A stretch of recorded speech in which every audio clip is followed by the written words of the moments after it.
Señorita, acabo de cruzar la frontera y no me agarró la migra. ¿Usted cree que me puede ayudar con mis papeles? Tranquila, niña, yo te lleno tu aplicación de asilo, te consigo tu permiso de trabajo, la residencia. ¿Eres casada? Yo te caso. ¿Hiciste los taxes? Me vas a firmar aquí. Ahí. No ponga su futuro en manos de inexpertos. Mi equipo de abogados licenciados en inmigración y yo abogaremos por sus derechos e intentaremos ayudarlo a alcanzar el sueño americano.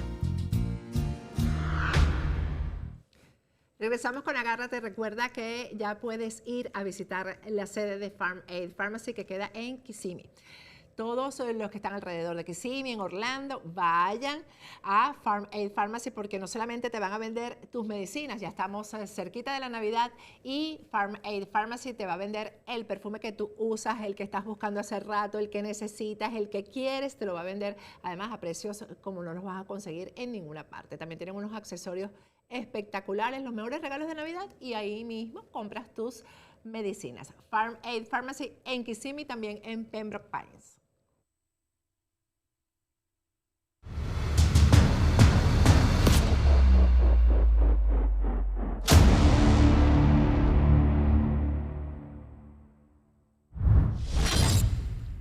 Regresamos con Agárrate. Vamos a conversar con Humberto González. Está conectado con nosotros ya. Hola, Humberto, ¿cómo estás? Muy bien, Patricia. ¿Cómo sigues tú con tu mano? Aquí voy. Estoy guapeando de verdad, pero aquí voy. Bueno, esperamos que te recuperes plenamente. Porque hay que seguir, Humberto. Hay que decir las cosas, hay que estar aquí al pie del cañón. No sé hasta cuándo, porque ya se acercan la Navidad. Pero cuando uno se descuida, tú sabes que comienzan los Pasa todo. Pasa todo. Humberto, bueno, hoy vamos a mostrar la reseña que le envié a los niñitos de producción. Diosdado Cabello fue a la ULA, fue a meterse en la Universidad de los Andes y lo recibieron pues como se merece, con unas pancartas hablando de lo criminal que es el régimen y lamentablemente hay varios estudiantes que fueron agredidas, pues mujeres.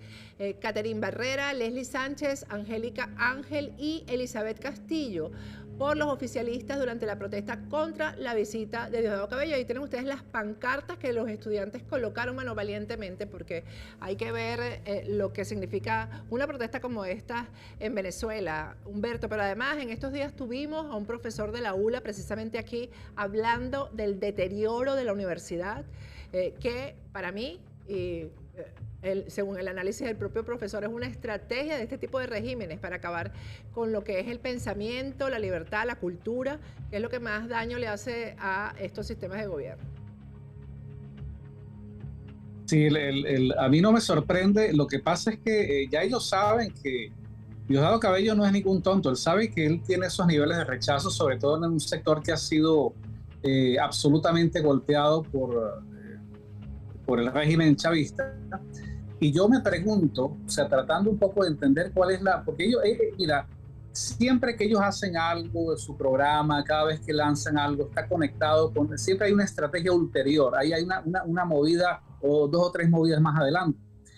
Y que él vaya a la Universidad de los Andes es un acto de provocación, porque es indigno que él vaya a una universidad que su régimen, del régimen del cual él forma parte, ha agredido, ha abusado, ha buscado prácticamente su disolución. Y yo me pregunto si el sentido de su visita es otro.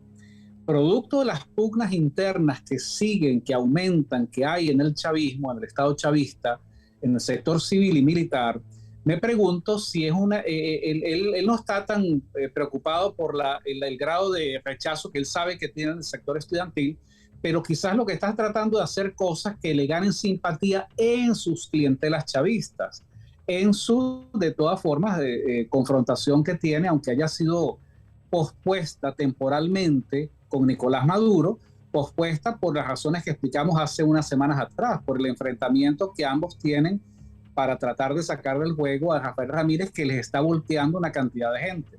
Entonces, esto hay que verlo también como yo lo veo más como algo efectista, dirigido a las clientelas chavistas para presentarlo a él como el hombre que dice que defiende el régimen, el hombre que da la cara, el hombre además porque esto tendremos que verlo, que hace cosas que quizás Nicolás Maduro no podrá hacer. O sea, yo no sé cómo va a ser la campaña electoral de Nicolás Maduro, porque si él no se presenta en los desfiles militares por temor a que algo pueda ocurrir, bueno, no sé si será que van a hacer la campaña con un muñeco de plástico o algo así, pero en todo caso, sin duda, si los pones a los dos en la balanza, Nicolás Maduro tiene un rechazo inclusive de las propias bases chavistas. Entonces quizás Diosdado está un poco buscando algo, pero no es casual que haya ido y en suma, como tú decías, pues lo correcto es lo que hicieron los estudiantes, expresar su rechazo y su repudio a una de las personas que ha sido instrumento clave para destruir la universidad venezolana, que es justamente uno de los grandes logros de esa revolución chavista. La destrucción de las hemerotecas, la destrucción de la universidad y cualquier cosa que esté conectada con la instrucción formal, con elevar el nivel cultural de la gente. Bueno, el chavismo, que representa la barbarie, es lo opuesto a eso, y lo han demostrado con todo lo que han hecho, pues quitándole el dinero del presupuesto a las universidades, además apostando a desmantelar la educación venezolana, para ponerla a sustituir pues lo que son los contenidos educativos por propaganda, por adoctrinamiento, cuando uno ve lo que se está enseñando hoy día en los liceos, en las escuelas primarias, es una vergüenza. Y Diosdado Cabello representa eso que hoy los estudiantes de la ULA dignamente decidieron protestar y rechazar, porque su presencia es absolutamente indigna en el recinto universitario. Así es. Mira, Humberto, bueno, ya lo que se había anunciado el gobierno y la oposición, lo estoy leyendo del País, del diario El País de México. El gobierno y la oposición de Venezuela volverán a explorar el diálogo en México. Las delegaciones ultiman los detalles para reanudar una negociación bajo el auspicio de Noruega y el gobierno de López Obrador. Creo que no sé si fue la semana pasada cuando hablamos, yo lo comenté en uno de los programas, que entonces el auspicio va a ser de López Obrador, de Petro, y ahora de Lula. Son los que van a vigilar ese diálogo entre el gobierno y la oposición. Sí, yo creo, estaba viendo, no hay ninguna declaración oficial de los voceros de la falsa oposición ni del régimen chavista hasta ahora, solamente hay esa declaración del gobierno de México, pero además pienso que Gustavo Petro los tuvió porque en la declaración que él suscribe con Maduro, en el párrafo, hay un párrafo que se le atribuye a Petro donde él felicita la reanudación de los diálogos de México, o sea, dándolo ya como un hecho. Seguramente lo hablaron con Maduro, seguramente ya eso se confirmó, y pienso que será cuestión de quizás solamente de días para que ellos reconozcan que, bueno, se reanudan estas conversaciones, y lo importante es explicarle a la gente cuál es el sentido de esto. O sea, ahí no se va a negociar condiciones electorales porque ya la falsa oposición aceptó lo que hay. Ahí no se va a negociar, como decía, creo que era Luis Eduardo Martínez, que estaba gritando desesperado, bueno, pero es que hay que hablen de la economía del país. No. Ahí, con el chavismo, lo que se va a negociar es, básicamente es en qué condiciones entra esa falsa oposición a ser formalmente, porque informalmente ya lo es, parte de esa cohabitación con el régimen chavista. Es un hecho, y creo que en tu programa se ha explicado suficientemente, el desmantelamiento del gobierno interino de Juan Guaidó también será cuestión de días o quizás de semanas. Entonces, frente a ese nuevo cuadro, ellos tienen que buscar un soporte, y de esta manera, pues yo creo que lo que están buscando es justamente establecer un status quo, una situación que les permita a ellos ser la oposición oficialmente reconocida por el régimen.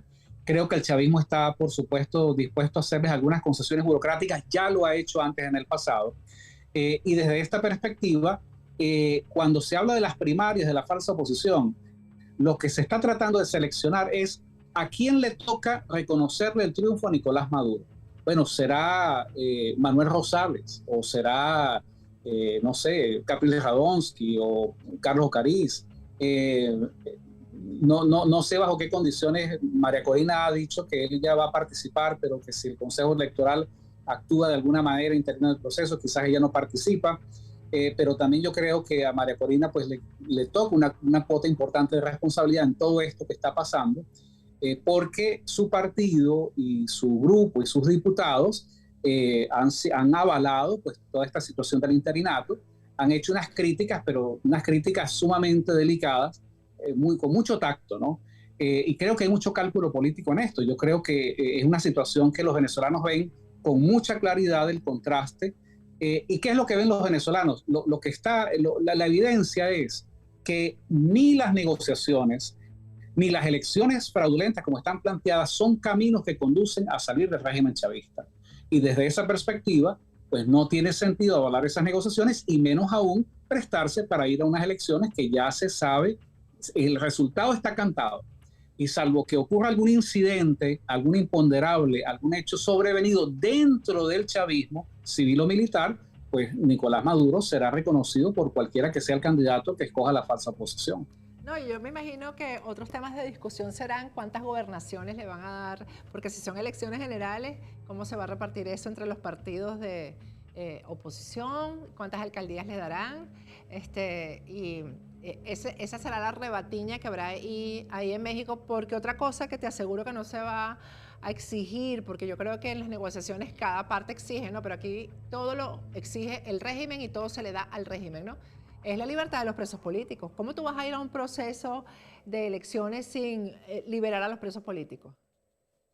Y eso es, es realmente una vergüenza. O sea, que ellos tratan de justificar, bueno, que es en aras del país, que es por un interés mayor nacional, etcétera, pero en realidad es el reparto burocrático de cuotas que les permiten a ellos entrar formalmente en el régimen. Ahora, cómo quedan justamente los presos políticos civiles y militares, y muchos de ellos, que además fueron involucrados porque creyeron en el planteamiento político que les hizo la falsa oposición.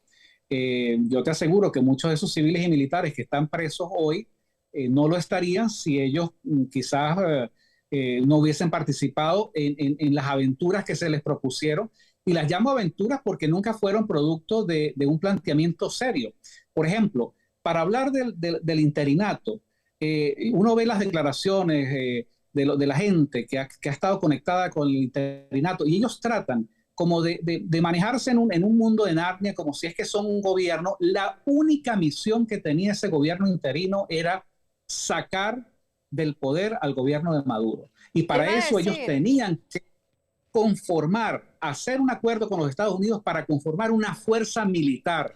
Y eso fue un tema que ellos siempre evadieron. Ellos prefirieron hacer esa, no sé cómo llamarlo, esa aventura, esa locura que hicieron. O sea, si tienes el gobierno interino y tienes un reconocimiento institucional, por lo menos en ese momento lo tenían, de Estados Unidos y de otros países, bueno, tú no puedes inventar que te vas a buscar un contratista para que se busque a otro contratista y entonces armar una chapuza como la que hicieron, que fue una total vergüenza.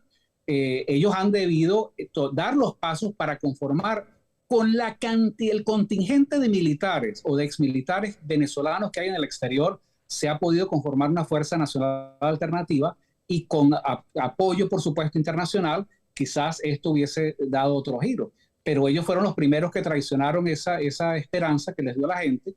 El mantra de que el cese de la usurpación y las cosas que dijeron simplemente se quedó en demagogia y lo que tenemos hoy es simplemente que, bueno, que ese interinato tiene que desaparecer, que como tú lo dices, la falsa oposición tiene que entregarse porque no tiene nada que negociar. ¿Qué van a negociar si no tienen nada? Ni siquiera tienen el respeto ni el apoyo de su gente. La gente que los sigue y que llena las reuniones son las clientelas de ellos, la gente que está conectada y cobra aquí, allá y tal. Pero yo creo que en el ánimo de los venezolanos, de la gran mayoría de los venezolanos, no está prestarse para votar, porque la gente entiende que votar es darle un aval o bien al régimen chavista o a la falsa oposición que ha traicionado esa esperanza que mucha gente les dio cuando comenzó toda esta aventura del interinato. Humberto, sobre eso yo te quería hacer un comentario, porque yo creo que al gobierno interino hay que exigirle cuentas.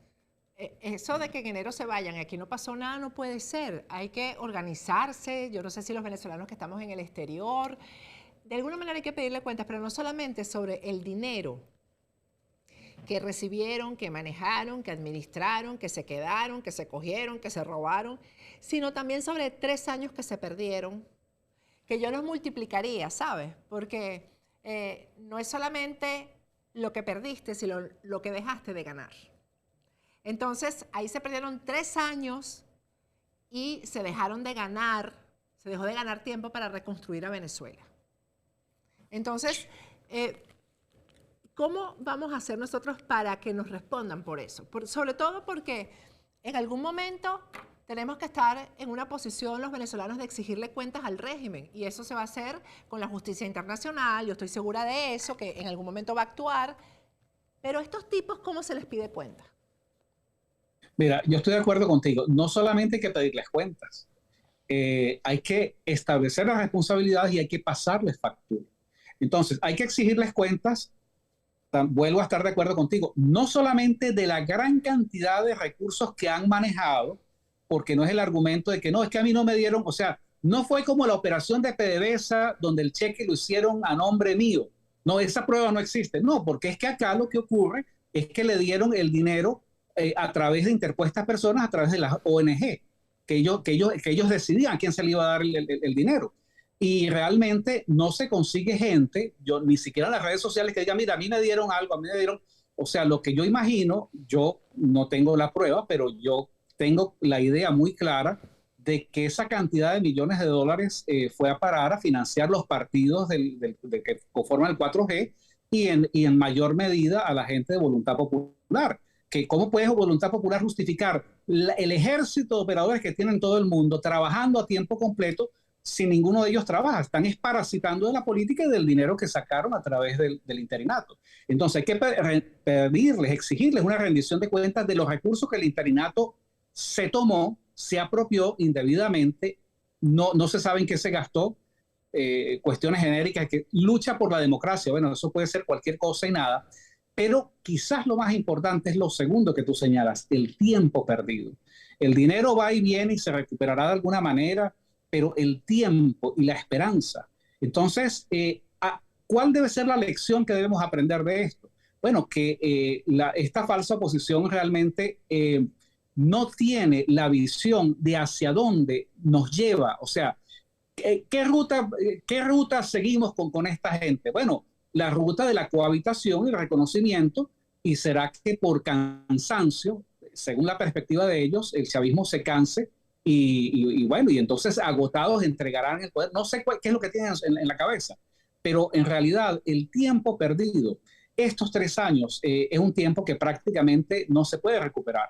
Y yo por eso creo que mucha gente, e insisto, creo que no solamente establecer, exigirle la rendición de cuentas, sino establecer las responsabilidades. O sea, ¿qué quiero decir con esto? No se les puede seguir dando un cheque en blanco cada vez que Ramos Aluc y Leopoldo López dicen, no, es que ahora lo que hay que inventar es esto. No, es que ellos vienen de 20 años de fracaso. Así es. Y nos van a llevar a 20 años de fracaso más si les permitimos que ellos sigan hablando en nombre de lo que no son. Ellos no son la oposición. Y yo creo que lo que hay es que promover es un ángulo diferente de gente que inclusive quizás ni tú ni yo conocemos, pero son venezolanos, gente que está dentro y fuera de Venezuela. Yo tengo más confianza en un venezolano que no haya incursionado en la política, porque creo que de entrada es una persona que yo sospecho que es más sana que alguien que me digan que viene de Voluntad Popular y de Primera Justicia y que se arrepintió, o un chavista arrepentido, porque veo que hay muchos venezolanos que realmente viven de su trabajo. O sea, tanto dentro de Venezuela como en el exilio hay gente que hace un extraordinario sacrificio para trabajar y ganar su dinero y pagar impuestos y hacer lo que tienen que hacer. Menos estos politiqueros, estos operadores que se dan la vida y son diplomáticos y tienen una credencial y bueno, se disfrutan pues su experiencia, ¿no? Su aventura. O sea, esa es la degeneración política que yo creo que tenemos que rechazar y a la hora de establecer las responsabilidades, creo que la manera de castigarlos, y yo pienso que esto es fundamental, esto es medular, es no dándoles un voto de confianza y rechazando el llamado a ir a votar a esas elecciones fraudulentas que ya creo que es un hecho que van a hacer en el 2023. Sí, eso es prácticamente un hecho. Y sobre eso que tú estás diciendo, yo quiero ver de qué va a vivir Carlos Vecchio una vez que ya pues quede claro que no hay gobierno interino y que por lo tanto él no es embajador, porque en estos días, y yo lo he comentado ya en varios programas, dijo que Porque él comentó que los embajadores siempre nos llamamos embajadores. Y Daniel Lara Farías, por cierto, que es internacionalista, es un especialista, lo explicó muy bien en su programa. Te llamas embajador si realmente vienes de carrera diplomática. No si un tipo, presidente interino, dijo, eres tú. Entonces, él dice que él es un exiliado y que él siempre ha sido un exiliado. Entonces, yo quiero ver cómo va a vivir ese exiliado. Yo quiero ver de qué va a vivir y cómo va a vivir. Sí, es correcto. Sería embajador si él hace carrera diplomática. Yo creo que lo que ellos han hecho con esto del interinato, sin duda, nosotros lo hemos calificado en artículos que yo he escrito como el amponato interino, porque realmente eso se convirtió en un reducto de delincuencia organizada, en una operación sistemática dirigida fundamentalmente por Leopoldo López, porque esa es la otra cosa, que a veces se pierde la perspectiva, al igual como mucha gente centra el ataque, como no, Maduro es la cabeza, pero es la cabeza de un régimen.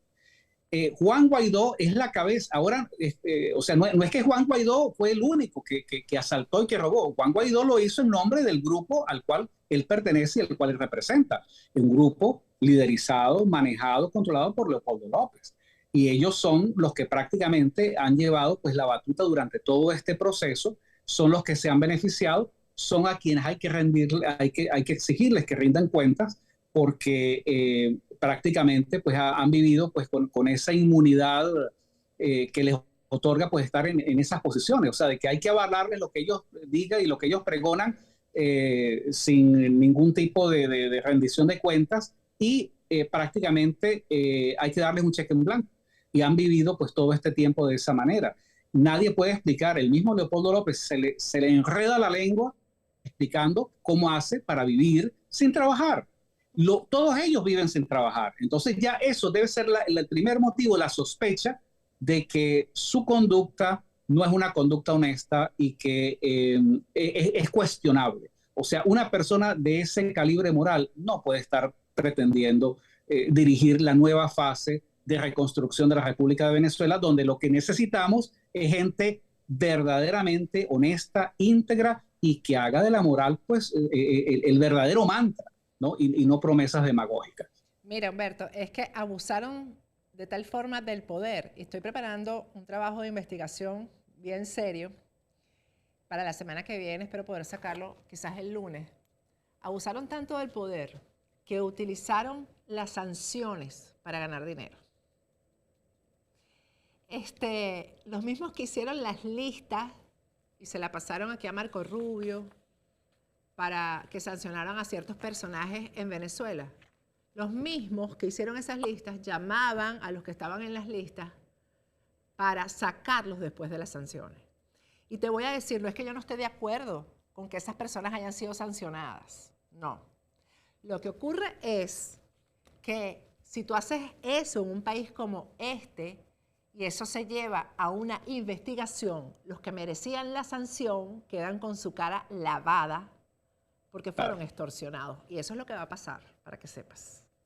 Sí, desde ese punto de vista, mira, yo no veo, y por eso, claro, no veo diferencia, honestamente te lo digo, entre los desmanes y el desmantelamiento que hace el chavismo, el gobierno de Maduro, Diosdado Cabello, toda esta gente, con lo que hace esta gente. O sea, que si a ellos se les diese la oportunidad de dirigir el Estado, no harían algo diferente al desastre que hicieron en el interinato. Entonces, no se les puede dar esa oportunidad. O sea, no la merecen, y esto es importante explicarlo de manera clara, pedagógica. Yo creo que mucha gente lo entiende, mucha gente lo ve así. Por eso el desespero que hay de que hay que buscar la manera de que la gente vaya a votar y darle ciertos incentivos, ¿no? Bueno, el que está conectado de alguna manera con ellos se prestará pues para esto. Pero el venezolano que es el que sufre, el que migra, el que se queda, el que no está dentro de esos círculos de operadores políticos, tiene una valoración diferente, y yo creo que lo que hay también es un sentimiento de desesperanza, ¿no? De ver que, bueno, que realmente esta gente, que además ellos insurgen como la cara no joven, como los jóvenes resultaron, yo no voy a decir que es un tema de edad, porque la moral no es un tema, es un tema de convicción y es la conducta.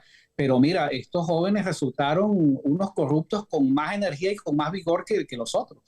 Y realmente es una vergüenza que tengamos que a los venezolanos el planteamiento que nos hacen es que nos ponen a escoger entre el malo y el peor. Entonces, bueno, ¿cómo hacemos entre el chavismo y la falsa oposición? No hay salida. Y ese es un dilema que nosotros tenemos que destruir, porque yo a veces he leído comentarios o periodistas o analistas que de alguna manera están dentro de la órbita de influencia de la falsa oposición, que tratan de ampararse en un supuesto realismo político. Entonces dicen, no, pero es que algo hay que hacer. Y entonces, bueno, es que el menos malo, no importa, el mal menor. Entonces, no me vas a venir a vender que el mal menor es esta, digamos, red de corrupción que se ha tejido en torno al interinato y al G4, y que ahora pues están preparándose justamente para mutar a la nueva situación política de cohabitación con el régimen chavista. Ese no puede ser. En nombre del pragmatismo más absoluto no se puede justificar de que bueno, que hay que tragarse eso porque no hay más. Como decía Ramos Alú, siempre con su característica de arrogancia, bueno, eso es lo que hay.